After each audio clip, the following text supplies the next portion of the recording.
जय मां लक्ष्मी। दोस्तों, आप सभी लोग जानते हैं कि 30 अप्रैल 2025 यानी बुधवार को पड़ रही है वैशाख मास की अक्षय तृतीया तिथि। और दोस्तों, यह वह तिथि है जो वैशाख मास में पड़ने वाली सबसे बड़ी बुधवार अक्षय तृतीया तिथि है और इसका बहुत ही बड़ा और विशेष महत्व होता है। पूज्य गुरुजी ने कहा है कि अगर कभी भी मौका लग जाए तो आप लोगों को पीपल के पत्ते पर राम लिखकर बहुत छोटा सा उपाय करना है। इन दोनों का संयोग बहुत ही कम आता है। इसी के साथ में गुरुजी ने अपनी शिव पुराण कथा में बताया है कि इस दिन आपको एक पीपल के पत्ते पर राम वाला उपाय तो आपको अवश्य ही करना चाहिए, क्योंकि ऐसा दिन पूरे साल में सिर्फ एक ही बार आता है। और दोस्तों, आप सभी लोग जानते हो कि बुधवार का अगर सबसे बड़ा कोई उपाय है तो वह पीपल के पत्ते पर राम वाला उपाय। तो दोस्तों, बुधवार के दिन आप लोगों को इस पीपल के पत्ते पर राम लिखकर बहुत छोटा सा उपाय करना है। बहुत सारे लोग होंगे जिन लोगों ने इस उपाय को ना किया हो, मतलब पूरा साल निकल गया, उन्होंने किसी भी दिन इस पीपल के पत्ते पर राम वाला उपाय को ना किया हो। पर दोस्तों, आपके पास एक पहला मौका बचा हुआ है, जो कि 30 अप्रैल 2025 बुधवार अक्षय तृतीया तिथि के दिन है। इस दिन आप लोगों को इस वाले उपाय को जरूर कर लेना है, भले ही आपने पूरे महीने भर इस उपाय को ना किया हो। पर अगर आपने इस वैशाख महीने के बुधवार अक्षय तृतीया तिथि के दिन अगर इस वाले उपाय को कर लिया, तो आपको इस उपाय को करने का वह फल मिलेगा जिसकी आपने कभी कल्पना भी नहीं करी होगी। इसीलिए आप लोग इस वाले उपाय को एक बार जरूर कर लेना है, ताकि आप लोगों के हाथ से यह मौका न जा सके और आपको इस उपाय को करने का फल मिल सके। दोस्तों, यह उपाय पंडित जी ने अपनी अभी की ही श्री शिव महापुराण की कथा में बताया है। जी, इस उपाय को आज हम आपको बहुत अच्छे से समझाने वाले हैं। इस वीडियो को देखने के बाद इस उपाय को समझने के लिए आपको कोई और वीडियो को देखने की जरूरत नहीं पड़ेगी। तो चलिए दोस्तों, उपाय को शुरू करते हैं। देखिए, इस वैशाख महीने के बुधवार अक्षय तृतीया तिथि के दिन यह इतना खास होता है, इतना महत्वपूर्ण होता है। देखा गया है कभी कभी बड़े बड़े पूजा पाठ अनुष्ठान से जो मनोकामना पूर्ण नहीं होते, वह वैशाख महीने की बुधवार अक्षय तृतीया तिथि के दिन एक छोटे से उपाय करने से ही आपकी मनोकामना पूर्ण हो जाती है। और बहुत सारे लोगों ने इस उपाय को किया भी है और उनको इस उपाय को करने का फल भी जरूर मिला है। अगर आप लोग भी इस उपाय को करना चाहते हैं तो आप इस उपाय को पहले अच्छे से समझ लेना, सुन लेना, उसके बाद करना। आपको इस उपाय का फल जरूर मिलेगा और इस उपाय को कर लेने से आपके घर में चाहे किसी भी प्रकार की दुख और समस्या क्यों ना चल रही हो, आपको उसका कारण भी नहीं पता है कि भाई यह समस्या किस कारण से चल रही है। उसका कुछ भी कारण हो सकता है, जैसे पितृदोष हो सकता है या किसी भी तरह का मंगल दोष भी हो सकता है। तो इस दिन आप लोगों को यह वाला उपाय कर लेना है। यह एक ऐसा उपाय है जिस उपाय को अगर किसी विशेष दिन पर किया जाए तो भाई उस विशेष दिन का जो है वह तो हमें मिलता ही मिलता है। पर हमने उस दिन पर इस उपाय को किया है तो हमें उससे भी बड़ा फल मिलता है, और फल बहुत जल्दी मिलता है, क्योंकि आप इस उपाय को बहुत ही बड़े और विशेष दिन पर कर रहे हो। तो चलिए अब उपाय के बारे में बात करते हैं। लेकिन उससे पहले आप लोगों को यह जानना आवश्यक है कि आखिर यह उपाय किस समय करना है, किसको करना है और कैसे करना है। तो चलिए हम आगे आपको वीडियो में एक एक करके बता देते हैं। लेकिन उससे पहले अगर आप लोग हमारे चैनल पर पहली बार आए हैं या फिर मेरी आवाज आज पहली बार सुन रहे हैं, तो हमारे चैनल को सब्सक्राइब जरूर कर लेना और इस वीडियो को लाइक करके कमेंट बॉक्स में जय मां लक्ष्मी, आप हमारे घर जरूर पधारे, जरूर टाइप कर देना। तो दोस्तों, इस पीपल के पत्ते पर राम वाला उपाय को हमें इस बुधवार अक्षय तृतीया तिथि के दिन कैसे करना है, किसको करना है, किस समय करना है और कहां पर करना है, ये सारे सवालों के जवाब आपको इस वीडियो में मिल जाएंगे। और जो यह वीडियो देखेगा भाई, उसको पीपल के पत्ते पर राम वाला उपाय जरूर करना चाहिए, क्योंकि इस दिन पीपल के पत्ते का भी बहुत ही बड़ा और विशेष महत्व होता है। आ जाए पीपल के पत्ते पर राम वाला उपाय की, तो यह सोने पर सुहागा वाली बात हो जाती है और यह एक बहुत ही बड़ा उपाय हो जाता है इस बुधवार का। तो अब दोस्तों, इस पीपल के पत्ते पर राम वाला उपाय को आखिर करना किसको है, सबसे पहले हम लोग वह बात जान लेते हैं। तो देखो, घर की जो बड़ी माताएं बहनें होती हैं, उन माताओं बहनों में से कोई भी एक बड़ी माता बहन इस वाले उपाय को कर सकती है। और दोस्तों, अगर आप चाहे तो अपने घर में से सभी सदस्यों को भी इस उपाय को करवा सकते हैं। अगर किसी व्यक्ति की खुद की कोई मनोकामना है, खुद की कोई दुख और परेशानी है जो कि वह अपने लिए ही करना चाहता है, इस वाले उपाय को तो वह खुद अपने लिए भी कर सकता है। बाकी अगर कोई घर में से ऐसा है जो कि अपने पूरे घर परिवार की सुख और शांति के लिए यह वाला उपाय करना चाहता है तो भाई वह भी कर सकता है। उसमें भी कोई दिक्कत वाली बात नहीं है। कहने का मतलब यह है कि इस उपाय को हर एक सदस्य भी कर सकता है और पूरे घर परिवार के सदस्य के लिए घर की बड़ी माताओं बहनों में से कोई एक माता बहन भी कर सकती है। माताएं बहनें अगर घर में उपस्थित ना हो या वह यह वाला उपाय ना कर पा रही हो तो फिर घर का कोई बड़ सदस्य भी इस पीपल के पत्ते पर राम वाला उपाय को कर सकता है, चाहे फिर वह पुरुष ही क्यों ना हो। उसमें कोई भी दिक्कत वाली बात नहीं है।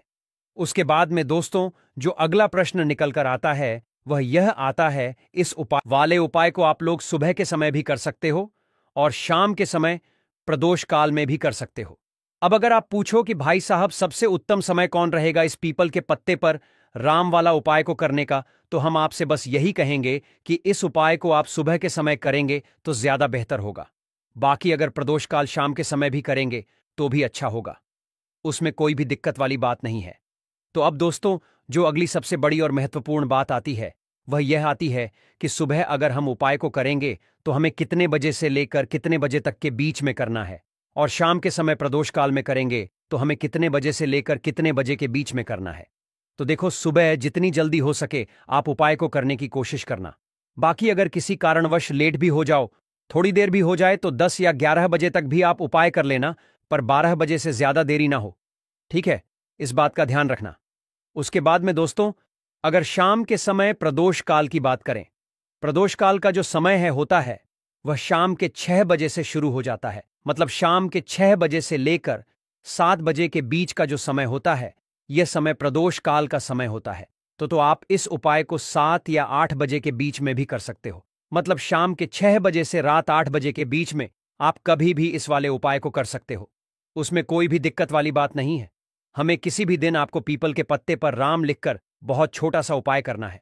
ऐसा समझ लीजिए जितने भी आपके शत्रु हैं, जो भी आपके विरोधी हैं, दुश्मन हैं, जो आपको हर तरफ से परेशान कर रहे हैं, अब उन शत्रुओं की अकड़ निकलेगी। शत्रु का किया कराया भी तुरंत हट जाएगा जब बुधवार में आप इस छोटे से उपाय को करेंगे। तो देखिए आज की वीडियो विशेषकर उन लोगों के लिए ही है जो अपने जीवन में शत्रुओं से और दुश्मन से बहुत ज्यादा परेशान हो चुके हैं। देखिए जगत जननी मां जगदम्बा मां लक्ष्मी का हम अक्षय तृतीया बुधवार में पूजन करते हैं और उनसे जुड़े हुए उपाय करते हैं। साथ ही साथ आपको बता दें कि बुधवार में मां लक्ष्मी का पूजन करने से और उनसे जुड़े हुए कुछ उपाय करने से जीवन के बड़े से बड़े कष्ट भी क्षण भर में दूर हो जाते हैं। तब बहुत कम समय में आपके शत्रु और आपके विरोधी आपके जीवन से दूर हो जाएंगे। आपके दुश्मन लाख कोशिश करने के बाद भी आपका बाल भी बांका नहीं कर पाएंगे अगर आप बुधवार में इस छोटे से उपाय को कर लेते हैं। मां लक्ष्मी का पूजन अगर आप बुधवार में करते हैं और उनसे जुड़ा हुआ यह छोटा सा उपाय अगर आप बुधवार में किसी भी दिन कर लेते हैं तो ऐसा समझ लीजिए आपके जो शत्रु हैं, आपके जो विरोधी, आपके जो दुश्मन हैं, ये किसी भी तरह से आपको परेशान करने का प्रयास कर लें, आपका बाल भी बांका नहीं कर पाएंगे। दूसरी चीज, अगर आपके शत्रु ने आपके ऊपर कोई भी तंत्र मंत्र करवा रखा है, कोई भी जादू टोना, कोई भी ब्लैक मैजिक आपके ऊपर करवा दिया है या करवाने का प्रयास कर रहे हैं, ऐसा समझ लीजिए वह किया कराया आप तक पहुंचेगा ही नहीं, और अगर आप तक पहुंच गया है कोई भी ब्लैक मैजिक तुरंत हट जाएगा जब आप इस छोटे से उपाय को बुधवार में करेंगे। देखिए उपाय छोटा है लेकिन बहुत महादिव्य चमत्कारी है। मतलब उपाय को करने में ना तो आपका ज्यादा समय जाएगा, ना ही इसमें आपके ज्यादा पैसे लगने वाले हैं। और ऐसा समझ लीजिए कि एक बार ही अगर आपने इस उपाय को बुधवार में कर लिया तो इसका महादिव्य चमत्कार आप खुद देख लेंगे। तो बुधवार के जो 9 दिन होते हैं यह बहुत ही सिद्ध दिन होते हैं। मतलब बुधवार के दिनों में 9 माता रानी हमारे घरों में आती हैं, अपने भक्तों के जीवन से कष्टों को दूर करती हैं। साथ ही साथ आपको बता दें कि बुधवार के टाइम पर जब भी आप मां लक्ष्मी के उपाय करते हैं तो मां दुर्गा की आपको असीम और विशेष कृपा मिलती है। मां दुर्गा आपसे बहुत जल्दी प्रसन्न होती हैं और आपके सारे संकटों को वह दूर कर देती है। तो पीपल के पत्ते में और पीपल के पेड़ में होता है देवी देवताओं का वास। पीपल के पेड़ में श्री हरि विष्णु साक्षात मां लक्ष्मी वास करती हैं। पीपल के देव में हमारे पितरों का वास होता है। पीपल का जो पेड़ होता है इसका पूजन करने से शनिदेव की कृपा, उनका आशीर्वाद मिलता है।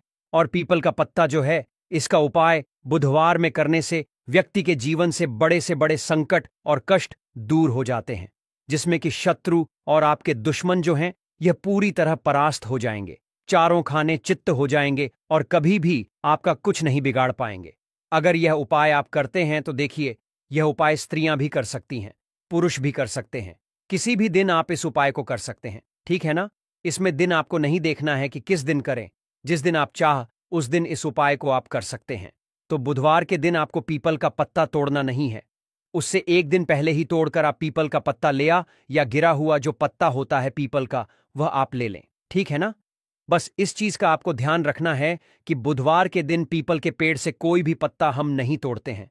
इस चीज का आपको विशेष ध्यान रखना है। तो आपको लेना है पीपल का एक पत्ता और शुद्ध जल से उसे साफ कर लेंगे पहले, जिससे कि धूल मिट्टी अगर पीपल के पत्ते पर हो तो वह हट जाए। फिर गंगा जल का थोड़ा सा छिड़काव, यानी थोड़ी सी छींटें आपको इस पीपल के पत्ते पर मारनी है, और इस पीपल के पत्ते को फिर कपड़े से पोंछकर आपको साफ कर लेना है, बिल्कुल सुखा लेना है। अब आपको लेना है थोड़ा सा सिंदूर, जो केसरिया वाला सिंदूर आता है, जो हम माचिस की तीली ले सकते हैं, उससे लिख सकते हैं। किसी भी तरह से आपको मां लक्ष्मी का नाम इस पीपल के पत्ते पर लिखना है। लिख लिया एक, आपको चमेली के तेल का या सरसों के तेल का दीपक तैयार करना है, और एक कोई भी आपको लेनी है। मिठाई में यहां पर आप बूंदी का प्रसाद ले सकते हैं, बेसन का लड्डू ले सकते हैं, और अगर आप इमरती ले लेते हैं तो ये और भी उत्तम है। देखिए, इमरती का जो भोग होता है ये लक्ष्मी जी को बहुत ज्यादा प्रिय है। अब ये सारी चीजें लेकर आपको जाना है मां लक्ष्मी के मंदिर में। तो देखिए, सबसे पहले आपको संकट मोचन हनुमान जी के सामने ये दीप प्रज्वलित करना है जो आप लेकर के गए हैं, चाहे आपने चमेली के तेल का दीपक तैयार करा है या सरसों के तेल का। सबसे पहले दीपक आप जला देंगे, और दीप जलाने के बाद आपको जो पीपल का पत्ता आप लेकर के गए थे, वह पत्ता आपको संकट मोचन हनुमान जी को अर्पित करना है, वहां चढ़ाना है। और जो भी भोग में आप लेकर के गए हैं, चाहे आपने बेसन के लड्डू लिए, बूंदी का प्रसाद लिया, या फिर इमरती, जो भी कुछ आपने लिया है, उसका भोग लगाना है। और संकट मोचन हनुमान जी से आपको प्रार्थना करनी है कि हे जगत का कल्याण करने वाले मां लक्ष्मी, संकटों को हरने वाले, मेरे जीवन से शत्रु और दुश्मनों को भी दूर कर दीजिए। शत्रु का किया कराया तंत्र मंत्र सब कुछ हट जाए, ऐसा जरूर पढ़ें, ठीक है ना। ज्यादा बार नहीं तो एक बार जरूर पढ़ें। जयकारा तो आपको बिल्कुल से लगाना है। और इस छोटे से उपाय को किसी भी दिन कर लीजिए, सुबह कर लीजिए, शाम को कर लीजिए, और किसी भी दिन, जैसे बुधवार की तिथि जो होती है ना, यह बहुत बड़ी होती है, आप उस दिन भी इस उपाय को कर सकते हैं। जरूर से करें। शत्रुओं और दुश्मन, आपके जो विरोधी हैं, ये पूरी तरह चारों खानेचित हो जाएंगे, और आपका बाल भी वहां का नहीं कर पाएंगे। तो देखिए, इस उपाय को आप 9 दिन भी कर सकते हैं, 2-3 बार भी कर सकते हैं। अगर आप ज्यादा बार नहीं कर पा रहे हैं तो एक बार आपको इस उपाय को जरूर से करना चाहिए। तो देखिए, इस उपाय को करने से जो आपके सामने से शत्रु हैं, वह भी परास्त हो जाएंगे। जो पीठ पीछे वार करते हैं, पीठ पीछे तंत्र मंत्र करवाते हैं, वह शत्रु भी चारों खाने चित्त हो जाएंगे। बस छोटा सा उपाय है, जरूर करें। तो देखिए, अब बात कर लेते हैं अपने एक बहुत छोटे से उपाय की, जिसे बुधवार में करने से आपकी हर मनोकामना पूरी हो जाती है। यह उपाय आप अपने घर पर ही कर सकते हैं, कहीं जाने की आवश्यकता नहीं है। कोई भी ऐसी विश जो बहुत लंबे समय से अधूरी है, पूरी नहीं हो रही है, या धन को लेकर आप बहुत परेशान हैं, या घर में संकट कष्ट बहुत आते हैं, बीमारियां बहुत आती हैं, तो एक लाल पुष्प, जैसे कि गुलाब का फूल भी लाल होता है, आप जरूर से अपने घर के मंदिर में मां दुर्गा को अर्पित करें, और एक देसी घी का दीपक लाल बाती का जलाकर मां का पूजन करें। बुधवार में अगर लाल रंग से जुड़ा हुआ यह उपाय आप करते हैं, आपकी सारी मनोरथ, सारी मनोकामनाएं मां पूरा कर देंगी, क्योंकि लाल रंग मां दुर्गा को बहुत प्रिय है। लाल पुष्प और लाल रंग की बाती का दीपक आपकी बड़ी से बड़ी मनोकामना को भी पूरा कर देगा बुधवार में। यह उपाय आप किसी भी दिन कर सकते हैं। दूसरे उपाय की हल्दी वाला जल आपको अपने घर में किस जगह पर डालना है, और उपाय को कैसे करना है, और कैसे यह हल्दी वाला जलते वैशाख महीने का बुधवार, अक्षय तृतीया तिथि के दिन, जब आप अपने घर में डालते हैं, छींट है, उपाय को करते हैं, तो सीधे सीधे मां लक्ष्मी आपसे प्रसन्न होकर आपके घर में आती है, और श्री हरि विष्णु के साथ आती है। स्थिर लक्ष्मी का आपके घर में वास होता है। कहने का मतलब है कि फिर कभी भी मां लक्ष्मी आपके घर को छोड़कर नहीं जाती है। जो लोग कहते हैं कि हमारे घर में धन तो आता है लेकिन चला जाता है लेकिन फिजूल खर्ची बहुत है। धन तो घर में आता है लेकिन तिजोरी कभी धन से भरी नहीं रहती है, खाली हो जाती है। तो 90 पर लोग ऐसे होते हैं जिनके जीवन में यह समस्या होती है कि हमारे घर में स्थिर लक्ष्मी का वास नहीं है। देखिए, हम सभी चाहते हैं ना कि मां लक्ष्मी और श्री हरि विष्णु हमेशा हमारे घर में रहे, उनका आशीर्वाद बना रहे। हम हमारे जीवन के जितने भी दुख हैं उनका सामना जो है बहुत आसानी से कर सके। देखिए, जब व्यक्ति के पास पैसा नहीं होता है ना तो वह बहुत सारे कष्ट दुख उसके जीवन में जब आते हैं उनका सामना भी नहीं कर पाता है। और जब उसका आर्थिक पक्ष मजबूत होता है तो बहुत सारी समस्याएं उसे अपने जीवन में जो आती हैं वह छोटी लगती है। लेकिन अगर पैसा भी पास नहीं है तो छोटी छोटी प्रॉब्लम्स और छोटी छोटी चीजें जो हमारे जीवन में आती हैं वह भी बहुत बड़ी लगने लगती है। तो आपको करना क्या है? आपको यहां पर लेना है गंगा जल। तो देखिए, सबसे पहले तो आपको अपने पूरे घर में गंगा जल का छींटा लगाना है, ठीक है ना? गंगा जल आपके घर से जितनी भी नेगेटिव एनर्जी होती है उसे बाहर कर देता है, ठीक है ना? गंगा जल का छिड़काव जब आप करते हैं, उसके बाद कोई पूजा पाठ करते हैं, कोई उपाय करते हैं, वह पूरी तरह से सफल होता है, क्योंकि आपके घर में पॉजिटिव एनर्जी, सकारात्मक ऊर्जा आ जाती है, ठीक है ना? तो इतना करने के बाद आपको क्या करना है? एक लोटे के अंदर या एक कटोरी, किसी भी चीज के अंदर आपको अपने घर का शुद्ध जल लेना है। ले लिया? उसके बाद पिसी हुई हल्दी उसके अंदर मिलानी है।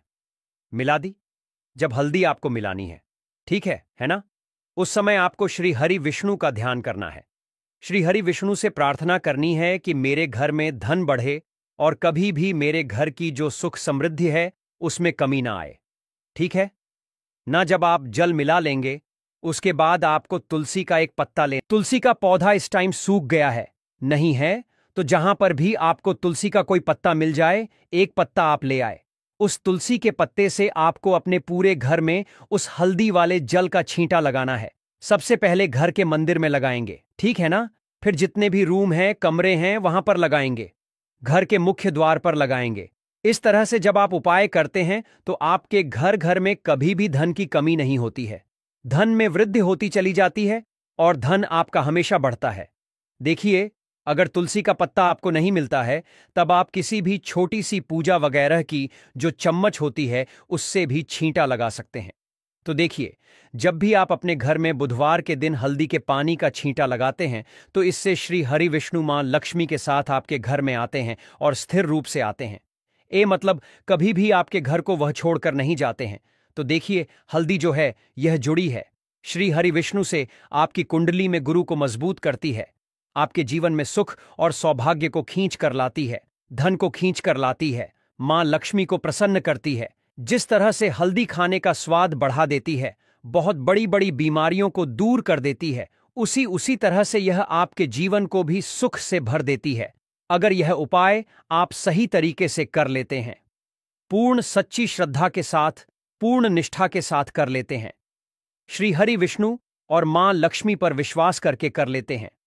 कोई भी उपाय जब आप करें तो हमेशा यह सोचकर करें कि मेरा यह उपाय जरूर सफल होगा और मुझे भगवान की कृपा जरूर मिलेगी। आप देखेंगे कि इस तरह से जब आप उपाय करेंगे आपको उसका फल जरूर मिलेगा, आपका उपाय जरूर सफल होगा और जीवन में आप हमेशा आगे बढ़ेंगे। तो 2 उपाय की बात कर ली, अब जल्दी से बात कर लेते हैं। तो दोस्तों, यह थे पूज्य गुरु जी द्वारा बताए गए कुछ बहुत ही खास उपाय। अगर आपको जानकारी अच्छी लगी